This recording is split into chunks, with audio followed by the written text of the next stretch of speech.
Hey guys, how's it going? It's your boy Luke here for another NFL live stream. It's time for Monday Night Football between the Saints and the Seahawks. And just going to do a little check on our hardware, make sure everything's good with the stream, which it looks like it is. If anybody can hear me right now in the live chat and it's all sounds good, everything like that, go ahead and let me know. That would be super, super clutch. Anyways, though, dealing with the live stream, we're going to go through the weather for tonight. We're going to go through my player poll, my projections at each position, and then, of course, finish it up with any questions that you guys have, as well as building a few lineups together on stream. So with that being said, let's hop right into the weather for tonight. First thing on the agenda. So I'm going to go over here and share my screen. And I have the weather up for Seattle. And again, this is going to be a factor, which you hate to see, these games that are ending up in bad weather, especially this time of the year. You know, we might expect some weather impact closer to November, December, but early on the season, it's starting to rear its head a little bit. You guys can see from about 7 p.m. the whole way until midnight over there, you're dealing with rain. And obviously, because we're over there on the West Coast, they're going to be starting the game right around 5, 6 p.m. their time. You can see in terms of precipitation, we're looking at around 100% chance of rain, whole way down to just 50% chance by the time the game's over. So going to be a lot of precipitation. You can see it's going to be windy as well, dealing with 15 to 20 mile an hour winds, which will impact the quarterback position in this game. So for me, dealing with a little bit more of a run-centric offense for both sides, probably not going to see a ton of passes thrown down the field. So people that are a little bit more of deep play threats, people that rely on deep threats to even get targets, that kind of thing, probably going to see a little bit of a damper in my projections. With that being said, let's hop right into the projections. Let me go ahead and share this. Here we go. And as of right now, this is my set of projections where Alex Collins is expected to play. I have two up on my Patreon right now. One with Alex Collins projected is out, one with him in, because as of right now, he's the real decision piece when it comes to injuries right now. If he does not play, obviously people like DJ Dallas and Travis Homer are going to see huge upticks in terms of their projections, but also with their ownership. So that's why I wanted to put both of those sets out there. So if you guys have access to the Patreon, you guys can see exactly how the player pool should end up sorting itself out if that ends up happening. But either way, let's hop into it. At the top, I like playing both quarterbacks here. With the news that we've heard from Chris Hogan retiring, so many injuries for the Saints, I think a lot of people are discounting Jameis Winston here, but Jameis Winston has shown an ability in the past to take junk and make them look like absolute treasure. I mean, people like Rashad Perriman that couldn't even make the New York Jets team this year. That's how bad he is. Couldn't outplay people like Elijah Moore or Jamison Crowder, or, Denzel Mims, people that would make exactly one roster in the NFL, that being the Jets. He couldn't outplay them, but Jameis Winston made him a borderline Pro Bowler. So a lot of people are writing him off right now, this whole offense, and I don't think they should. He's somebody who kind of gets it done no matter who's out there. So at $11,800, I don't hate that price tag. I'll definitely have him at captain even. Geno Smith, somebody I was a little bit lower on at the beginning of the week, obviously didn't look very sharp against the Steelers, neither last week as well. But somebody who he has a lot of weapons around him. I mean, you got Tyler Lockett, you have DK Metcalf. So for him to go out, put up 250 yards, 2 touchdowns, that kind of thing, that is well within the reason. That's well within his range of outcomes. So somebody who I don't love at captain, you can say I don't have any exposure to him there, but somebody I'll at least have at the flex position, probably not more than the field. You can see the field is still relatively bullish on him at 63.6% ownership. I'm probably not that bullish on him, but also have him in my poll. Player that I'm locking, I'm going to have Alvin Kamara in every lineup, whether it's at flex or at the captain slot.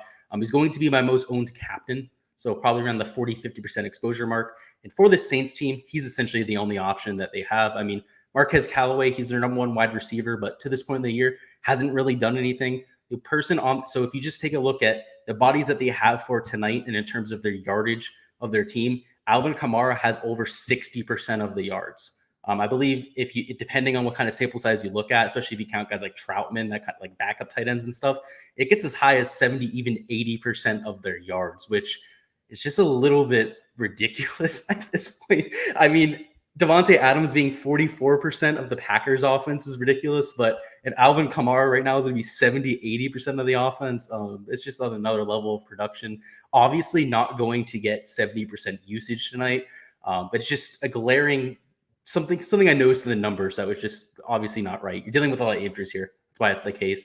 Anyways, with Alvin Kamara, he's going to get tons of targets out of the backfield. is going to see 15 to 20 carries and essentially somebody you can't avoid. If you're fading him tonight, there's a certain point where ownership, you want to fade it, right? And there's a certain point where it's just stupid to fade somebody. It's definitely on the second part there. It would be really dumb to fade Alvin Kamara tonight. There's no level of argument you can make in terms of ownership to sway me otherwise. Alex Collins. So again, I have him expected to play. We had a quote from Pete Carroll of late saying that he was expected to play, should be good to go. So that's why I wanted to put out this second projection set that shows him expected to play, because earlier on in the week, that was not the case. He did not look very good. He was not practicing whatsoever. Obviously saw a little bit uptick towards the end of the week, ended up being a limited participant in practice on Saturday. So for Alex Collins at $8,200, you're obviously seeing a massive price increase from the last time out. Was the sole source of offense for that Seahawks team that showed any type of efficiency, especially on a per snap basis. So I like what I saw, right? He was effective as a runner. He's also effective out of the backfield as a pass catcher, just not in love with the play. I don't think that he's going to do what he did last time out. I think that a lot of that was due to matchup. A lot of that was due to circumstance as well. The team they were playing against just refused to get passed on. They were just completely inviting the run. First of all, they were playing from ahead, so they could afford to do that. They would much rather have the Seahawks have ran the ball. They would have had a much harder time coming back, that kind of thing. So I don't think the matchup, I don't think the game script is going to be as beneficial for Collins, but not somebody I'm avoiding on the slate. I'm going to have him at a few spots at captain, because I think if anybody on this Seahawks team really goes out there and smashes, I think it's one of two players. I think it's either Collins or DK Metcalf. And that's where I'm going to try and plant my flag in terms of ownership on that team. With another DJ Dallas, you could play him, or he's going to see plenty of targets out of the backfield. And again, Collins is injured. We don't know whether he's going to be running at 100% efficiency. So DJ Dallas could see upwards of 10, maybe even 15 touches. It's not out of the range of outcomes there. So $5,200, I do think it's worth going to. Again, if we want to take a look at what happened the last time out when Collins went down, he ended up getting the bulk of the carries. Obviously was in there as a blocker, was getting catches out of the backfield as well. That's why he ended up paying off his price tag last time out. Actually ended up in the optimal lineup, DJ Dallas. So that's something of note. Let's get down to the wide receivers. So there's been a lot of shuffling at wide receiver. It's been a little bit stressful this week trying to project this game. Because first of all, we have tons of injuries for the Saints. I mean, people like Deontay Harris who were already rolled out. A few other fringe options that were already rolled out as well. But on top of that, Chris Hogan decided to retire like an hour after I put my video out. Literally like 20 minutes after the upload finished, Chris Hogan just retired. And we still don't know the circumstances behind that. I have a feeling it's something to do with health, like something probably pretty serious. They haven't said what that was because, he retired out of nowhere. He was supposed to play in this game. He's supposed to be probably the number 2 wide receiver for this team. Ended up having to retire. So you're looking at this pretty much no bodies for this team. So first of all, Ty Montgomery, he was a wide receiver in college. He's $800. He's likely going to be playing wide receiver for the Saints tonight, just because obviously the number one's going to be Marcus Callaway, and then it's Ty Montgomery. So he's probably going to play the slot wide receiver just because he's not a huge guy. He's really short. He's also not used to running deep routes or anything like that. He's a running back. That's what he's been in the NFL. So Ty Montgomery, $800. I don't hate going there. He's probably going to see 30 to 40% of snaps. The unfortunate part with him is that we don't know the kind of snaps he's going to see, right? So it's a little bit up in the air. We're doing a little bit of speculation there, but I do think that he sees a good amount of snaps in this offense. Another guy who's almost guaranteed to see snaps is LeJordan Humphrey. So he would be probably the number 3 wide receiver, quote unquote, on this team. He's somebody who's more of a gadget player, has been used in special teams quite a bit, has a few catches on the year to this point, has been inactive in half the games as well, but he's $200, is active for tonight. So there's that at the very least. So they essentially have 3 active wide receivers. They have 1 or 2 more. I believe they activated off the practice squad, but they're people that we haven't seen play for them this year. We have no idea how they plan on utilizing them. I didn't go into the preseason tape or anything like that to look into it. I'm not quite that dedicated for these shitty tertiary options on this team.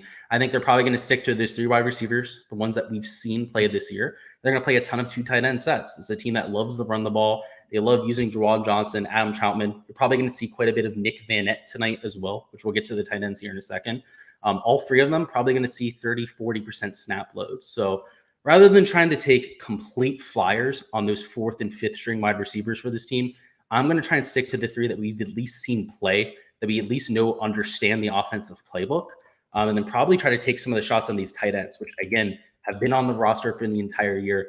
know the playbook, and have a lot more confidence with somebody like Sean Payne. So just keep that in mind. There's going to be people out in the industry that tell you to play these fourth, fifth string wide receivers for the Saints. I'll just say they're taking guesses at their very best.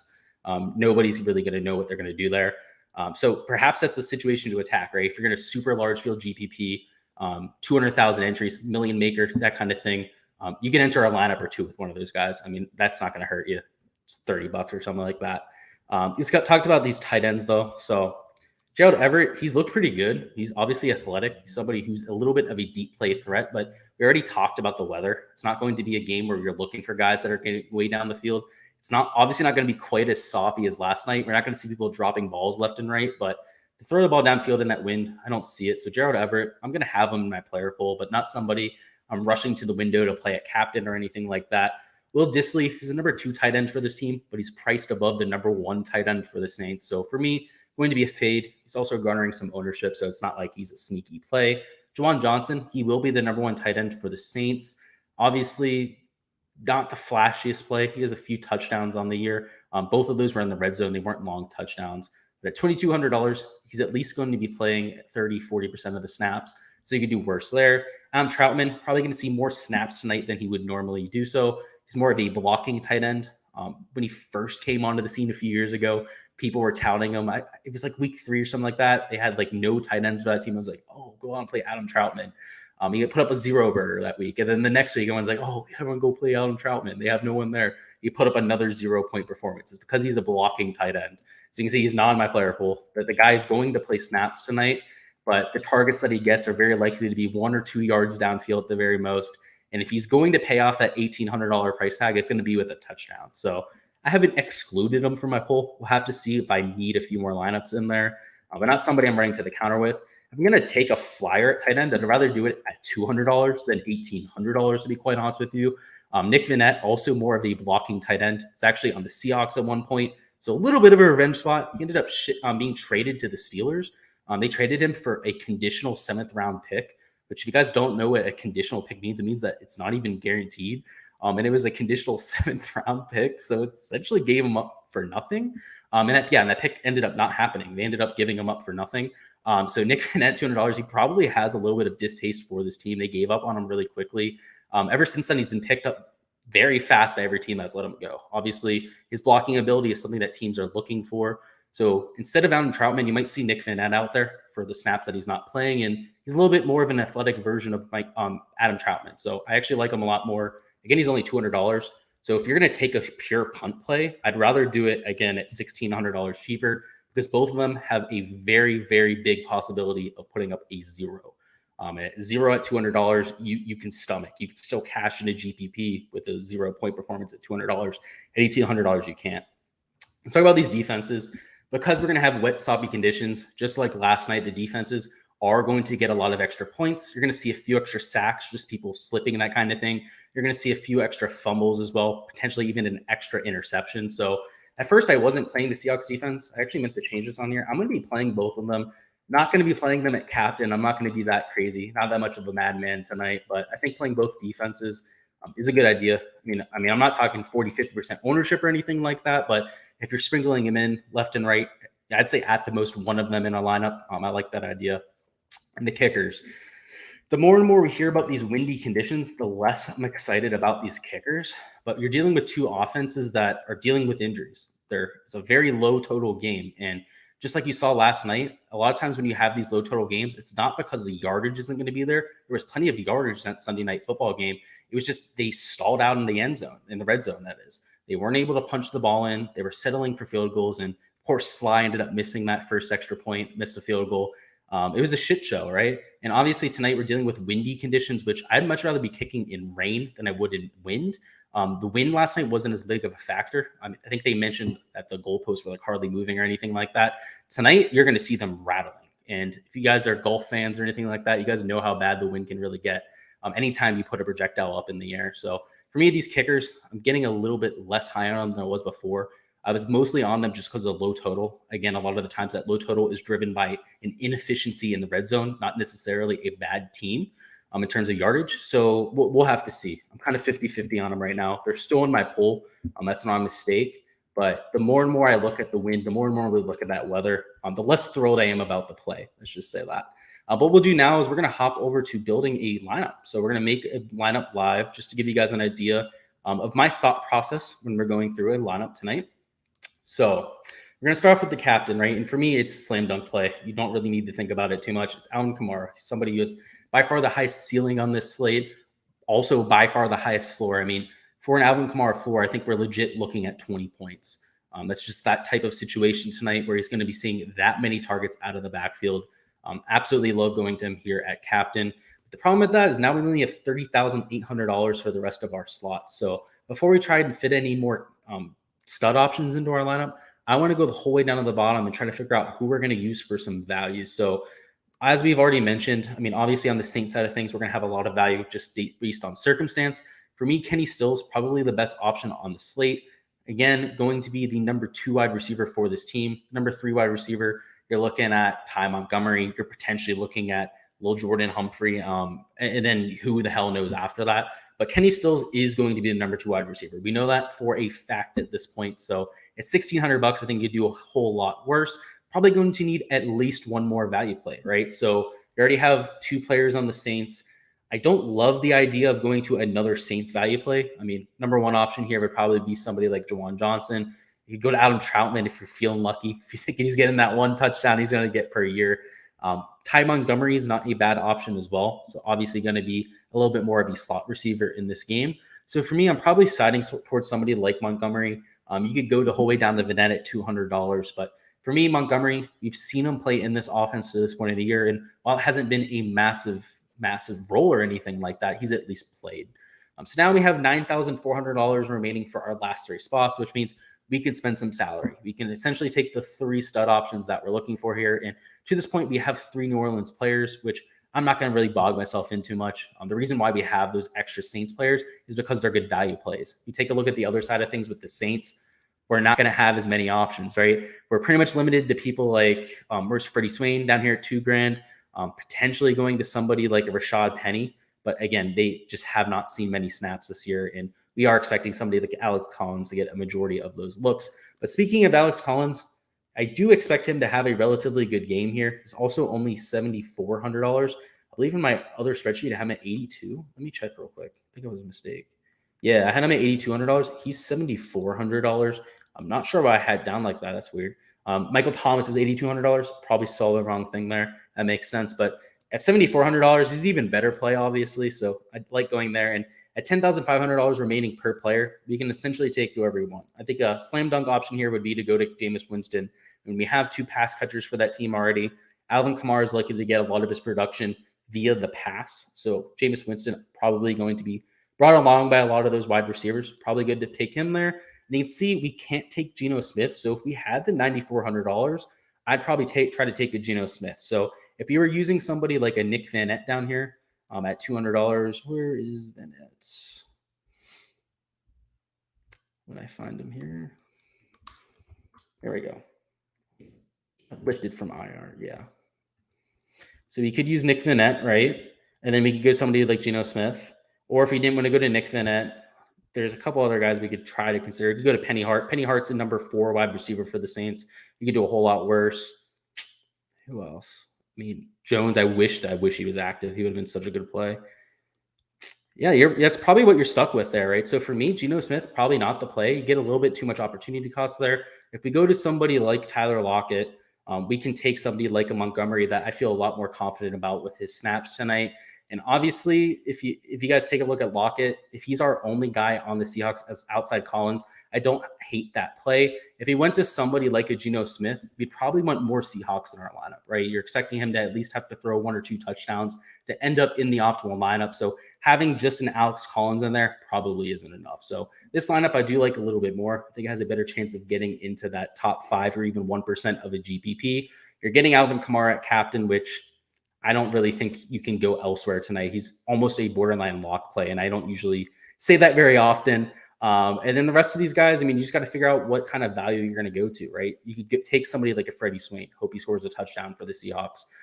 You could go to Kenny Stills like I did here, or Ty Montgomery. But those are going to be the kind of lineups that I'm entering for tonight. Obviously, going to be interchanging some of those stud options, using some of the value plays that we talked about before. But thank you guys for stopping by, as always, and enjoying the stream. We're going to do this for Thursday night football as well. Same time, 6 p.m. So make sure to stop on by for that. And good luck with your lineups tonight, guys.